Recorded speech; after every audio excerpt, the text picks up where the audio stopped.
Streetpopin akun vaihtoprojekti. Ensiksi tuosta penkin irrotus.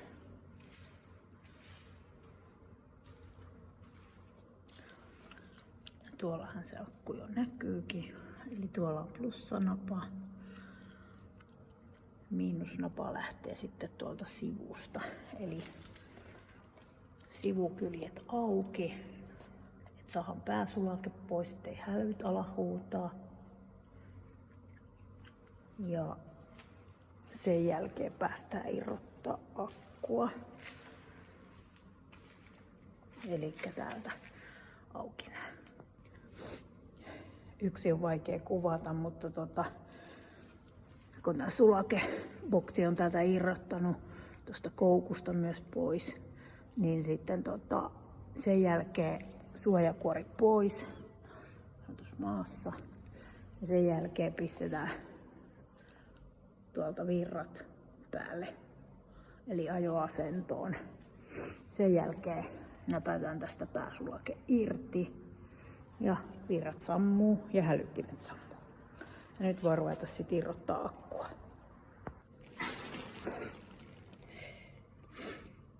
No nyt mä lähdin tätä muovista suojajuttua ottaa irti, mutta ohjeistuksessa tää pitäisi lähteä ihan ja sit vasta irrottaa, mutta musta oli helpompi ottaa tuo miinusnapa irti. Ja mä oon sit vanha-aikainen ja mä ruuvaan aina, siis ruuvit laitan teipillä kiinni, niin ne ei sitten katoille tuossa kohtaa.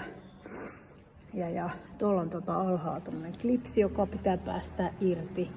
Ja sitten tuossa on toinen klipsi kohta, mikä pitää työntää auki. Ja sitten tuolla takana sivussa on. Mä rupeen sitä nyt irrottelemaan. No niin, nyt on tää suoja poistettu. Mä irrotin tästäkin tällaisen johdon, joka oli kieputettu, että se helpotti, että tää lähtee sitten irti. Niin kuin sä näet, niin tässä on klipsi. Tuolla sivussa on klipsi ja sitten tuolla on sivusklipsi. Niin sit täytyy vaan maltillisesti odottaa, että se lähtee tosta niinku takaa tosta kupeesta irti. Niin sit vaan plussanapa irti ja akku pois. No niin, nyt on plussanapakin sieltä irrotettu, niin nyt pääsee sitten akku vaihtaa.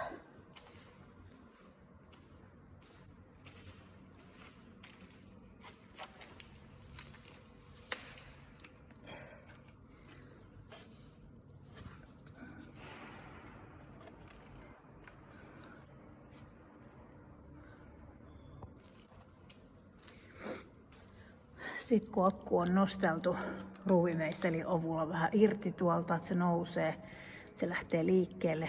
Sen jälkeen mittatikku otetaan vekettiin, suojataan toi aukko. Tässä nyt taas teippi oli ihan hyvä juska, niin sitten ei pääse mitään paskaa tonne öljysäiliöön. Ja nyt vaan sitten akku ulos. Kannattaa sitten ottaa ihan selkeästi jotain pehmustetta, kun sattuu olemaan noin putket sen verran korkealla, niin ei sitten tule naarmutettua tässä näitä putkia.